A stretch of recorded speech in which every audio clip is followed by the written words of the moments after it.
We are privileged to have Jim Swigert with us today. Jim is a 2006 Texas Auctioneers Hall of Fame inductee. He has also served on the board of directors for over 14 years, including a term as president from 1999 to 2000 and 7 years as secretary-treasurer. Jim has served on multiple committees and received the Leadership Award in 2003. He was fundamental in establishing our Political Action Committee, AUTPAC, and continues to serve as its secretary-treasurer, as well as chairing the new Sunset Task Force. Jim, thank you for being with us today. Thank you. Let's just get started right away. What is your earliest memory at an auction? Something that you remember?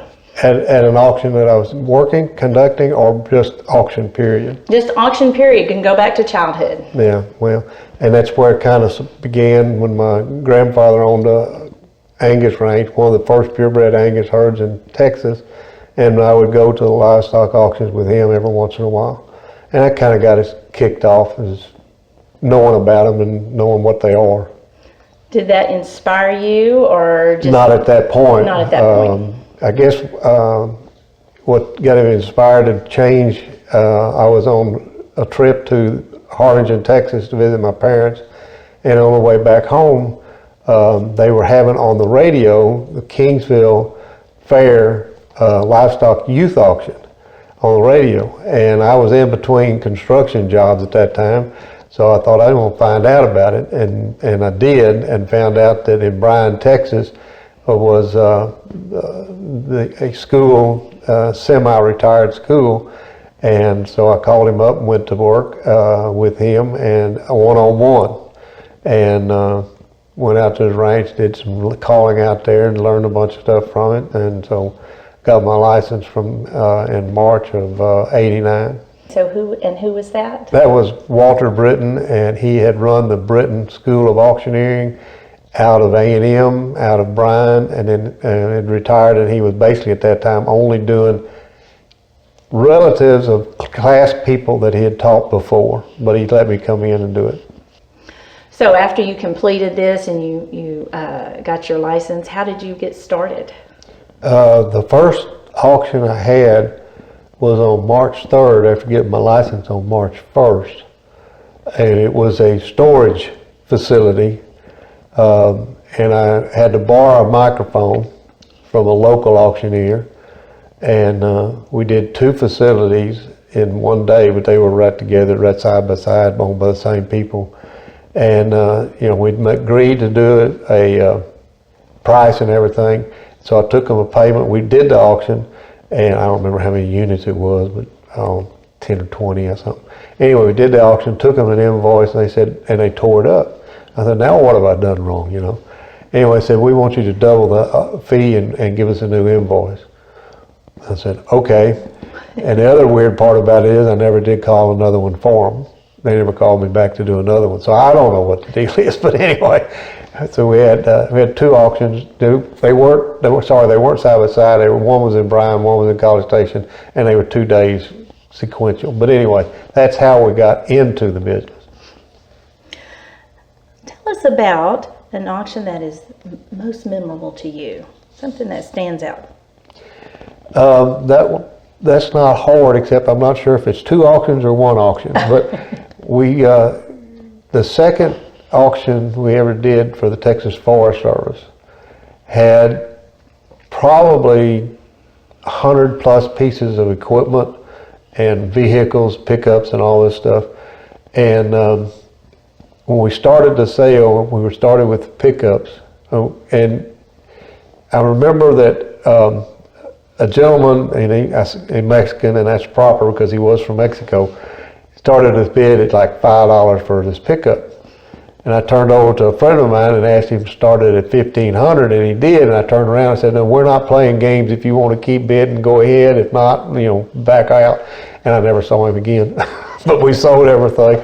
And it turned out to be one of the biggest sales we'd ever had. It was over $350,000.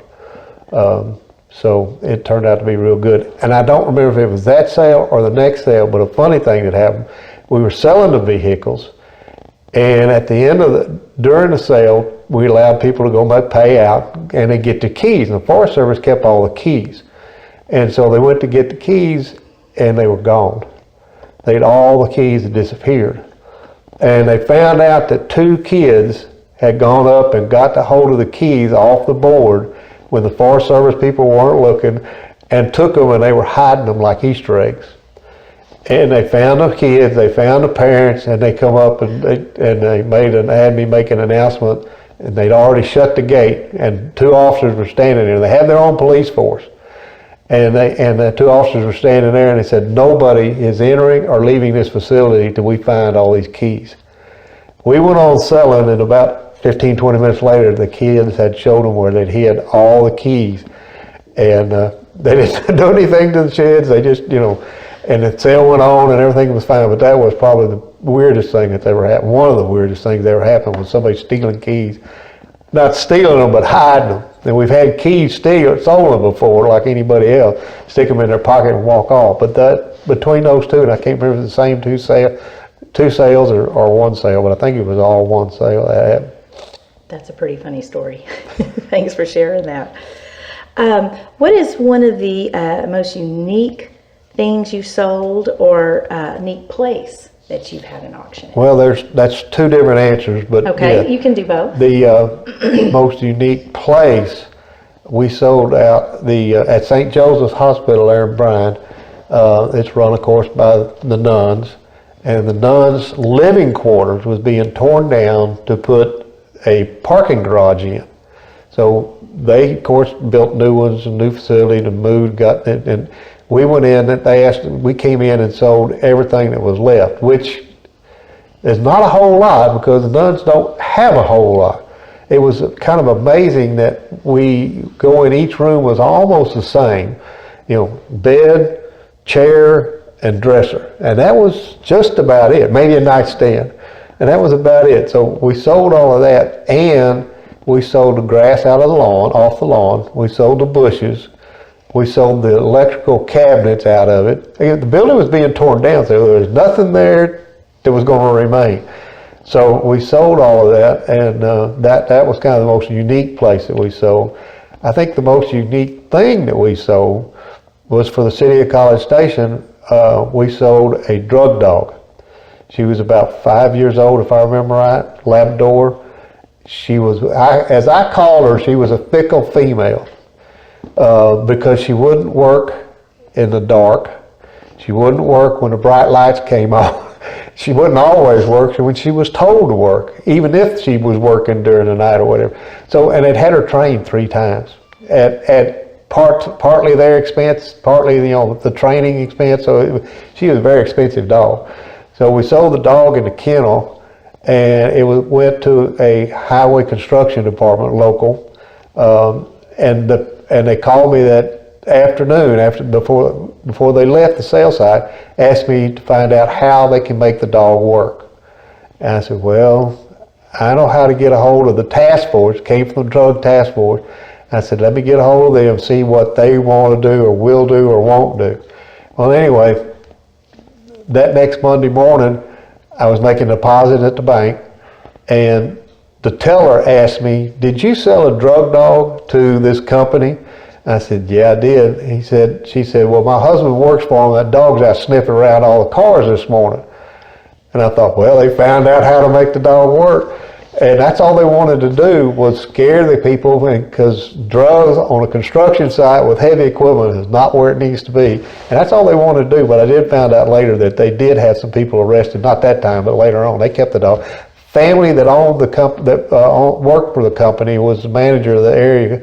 They kept the dog and kept her, their kids and everything loved her. So she was in good hands, but she did do what they wanted her to do. That's kind of the most unique thing I've sold. Very interesting, very interesting.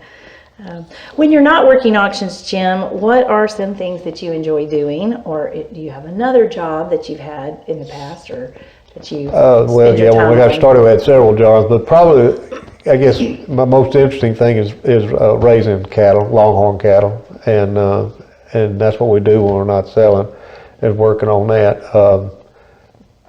don't have any real hobbies. I used to hunt a lot, but I don't do that much anymore. And fishing never was a big thing for me. So that's kind of my best off-site interest, you might say, sideline interest. Who would you say has had the most influence in your auction career? Someone that maybe has inspired you? Well, there have been several of them. Yes, in the beginning, the first ones that helped me the most or inspired me the most was Ronnie Wiley would let me come to his auctions and actually hired me to work 2 or 3 of them. Mike Jones, I went to some of his auctions, let me come to him when he was in the area and just observe. And then Dale Lemons, of course, has been a big influence on especially what I ended up doing mostly, which is government surplus sales more than anything else. And I learned pretty quick in the business that I needed something that was always available for sale, and that's what it turned out to be, was always available. Running consignment sales didn't really work real good for me. Didn't want to have an auction house because of the upkeep, maintenance, and I was too broke to do it anyway.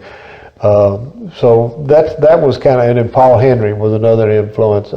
He got me in the association, invited me to come to one of his sales and observe what was going on, and actually gave me the application to become part of the association. And like I say, we got our license in March '89, and in June we made our first convention in Fort Worth, downtown Fort Worth. Don't remember the name of the hotel, it's still there, and Paul was president at that time.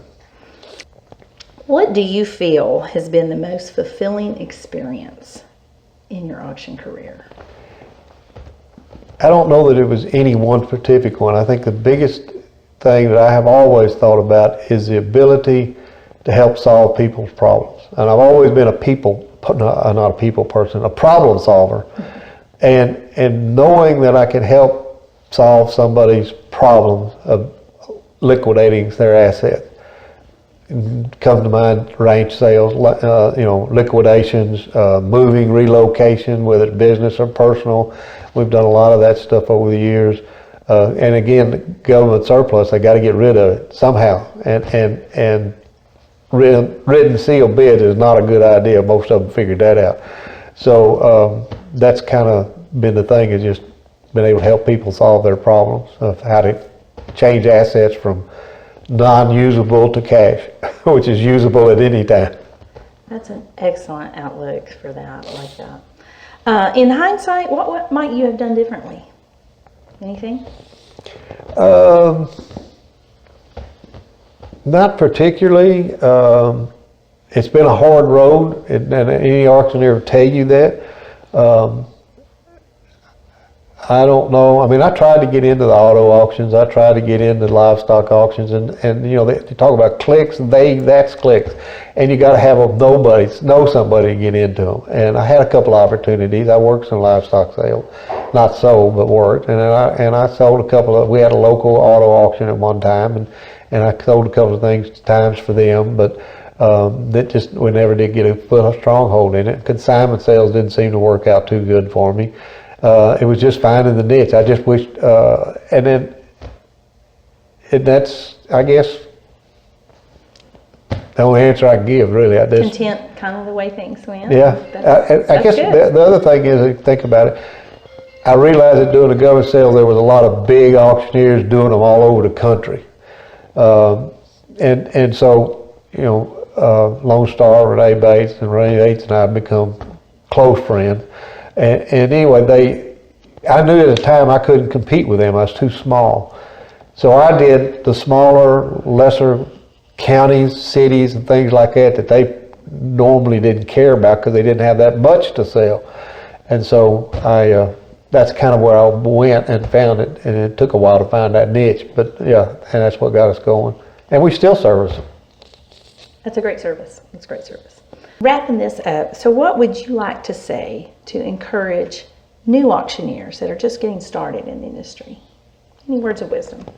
First off, you need to know that this is what you really want to do before you get into it, because it is hard to get in. I didn't have any auction family history background or anything like that, And so it was all new, everything was new. So getting started was hard.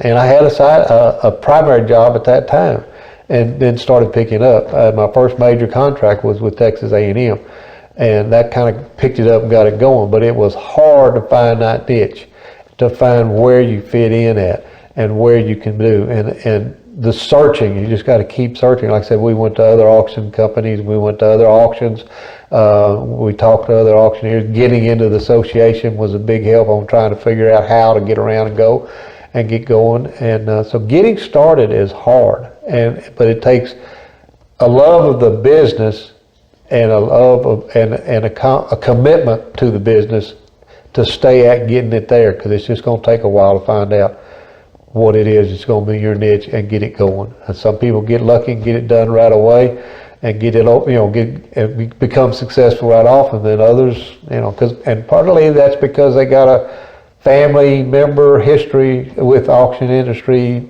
to help them that way. But most of them don't. They just think that's an interesting idea, and they get the livestock car auctioneer mentality. I get paid $800 a day or whatever, and travel all over, and that traveling can get very old.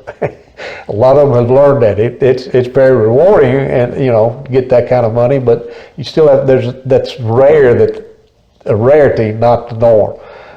So it's a determination, and you just need to have that in order to get started. And you get the help, you can get the ideas, you can get the leads of where to go and how to get started, and but it's still going to take you to do it. Those are great words of wisdom. Well, Jim, it has really been a pleasure, and I just want to thank you for sharing with us today. Not a problem. Thank you. 25, 35, now 45, 55, now 55, now 65, now 75.